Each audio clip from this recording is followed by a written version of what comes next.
Mercedes-Benz, the best or nothing.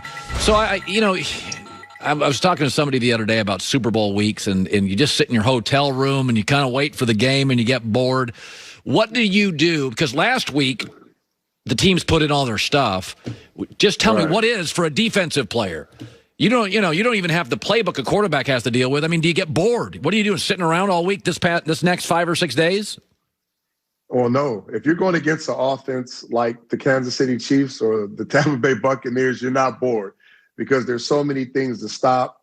And when you got great minds at the coordinating positions or the head coaches who are play callers like Andy Reid and Bieniemy and Bruce Arians and Byron Leftwich, you got to know in 2 weeks they're going to devise something you haven't seen. They're going to give you some type of personnel group or formations you haven't seen that you're going to have to stop. That's buried somewhere deep in their playbook. They're going to pull all those things out. So as a defensive player, when we played against the Rams, for instance, the greatest show on turf, the one thing that we tried to do was limit the things that they do, turn it into a different football game, make it more physical, take away all those fancy toys that they were going to use in explosive plays and turn it into a different game. But the onus on a defensive, whether it's a defensive coordinator or a captain or players, is you don't want to forget or leave any rock unturned, because one mistake defensively with that type of personnel can turn into a touchdown or a big play. So it's repetitive, going over everything, trying to figure out what they may do off of certain things. They may change the different personnels, how they're going to use the different guys. It's just something you got to continuously do, and it never gets bored, trust me, because when you make that mistake in a big game like that, everybody sees it. You know, it's really interesting. You just said something really interesting. You said when you played the St. Louis Rams, you wanted to make it physical. You wanted to change the way the game was. Well, it's very interesting. Yeah. When I watched the first quarter last week of the Buccaneers and the Packers, one of the things that jumped out to me was the audio of the game. The hitting by Tampa was a little late and really ornery. And I'm like, oh, Tampa's trying to intimidate Green Bay. Yes. That's very, by the way, Green Bay's got all the toys, Kansas City. It is funny when I look at that, Todd Bowles is super aggressive.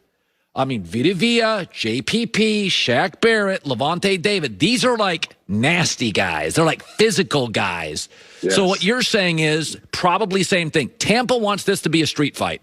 They want it to be the octagon. They just want to they may hit late. That's what they do. Well, I don't know about hit late, but you want to be physical and hit early and often. If you look at the Kansas City Chiefs, Colin and Joy, who comes up to the line and aggressively jams their receivers? Nobody. Who jams Kelsey? Nobody, because they don't want to get beat off the ball and they don't want their receivers to run by people. But if you devise a plan where you can slow them down and Mahomes can't deliver the ball when he wants to get the ball out of his hands, and you throw the timing off, then that allows your front 4 or 5, which the Bucs have been getting pressure with, 4 guys or 5, they've been getting to the quarterback. It allows them to get to the quarterback.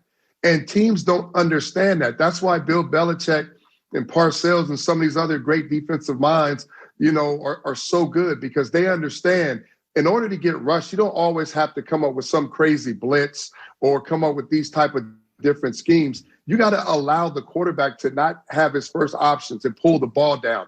That will give the front 4 or front 7 time to get there.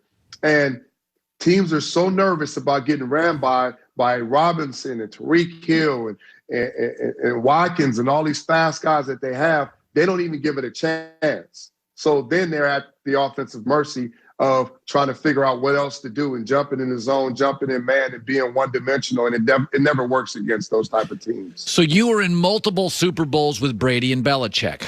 Does it feel different? Are there more plays? Is it more intense?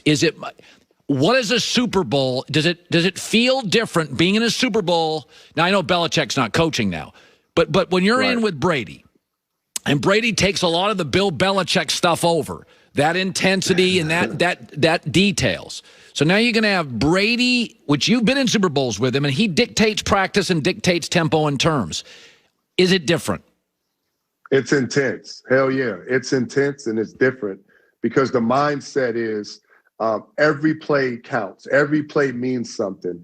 And you don't keep looking back, but how you approach the football game, how you prepare, the momentum swings that you face in the game, the in-game adjustments and halftime adjustments, all that stuff is critical. So yes, it's intense, and you got to have the right mindset going in.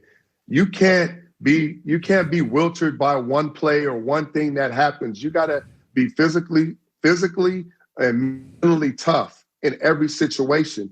And to know is to experience. So a lot of those guys who have never experienced that type of environment and the intensity and the things that go on, sometimes they can be overwhelmed. Yeah. But the guys that they have that mindset, so they don't wilter when those certain situations happen. Yeah, Brady's got a huge experience advantage. He has been there, and he is, you can just see he is clearly, obviously, kind of taken the baton from Bruce Arians. This is kind of Tom's team now. It almost feels like Tom's team and Todd Bowles' team, to be honest with you. Bowles super aggressive.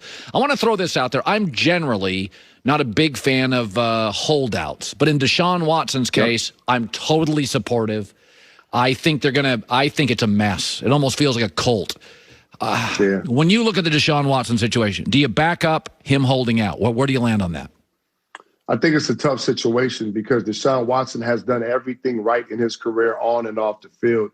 And for him to be this disturbed about a situation and somebody and not to have input on the next head coach, which usually makes a big difference with your franchise guy who you're paying a lot of money, who you pretty much created and put personnel and everybody around to have success.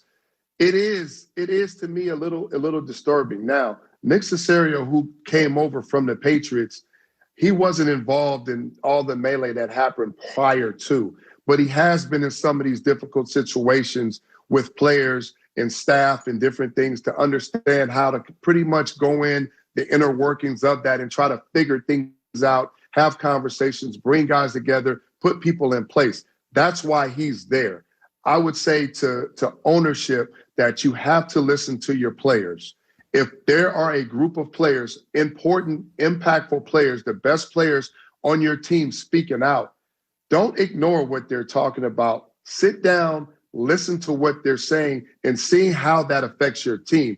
If the players are not buying in, it doesn't matter who you bring in as a coach, who you bring in as a GM, who you bring in wherever, you will not win football games if the players don't buy in. Yeah. So everybody on every level, they have to be on the same page. Deshaun Watson is not only standing for what he believes in and holding out, but he's standing for all the other players that don't have the status or the voice to do and say what he's saying. So it's not just him. Understand that. That is very important. He is representing a lot of players on the Houston Texans who firmly believe exactly what he believes. But because he has the power and the voice, he is the one taking the onus of holding out and putting it out there. Yeah, well said. Good stuff. Willie McGinest, 3 rings.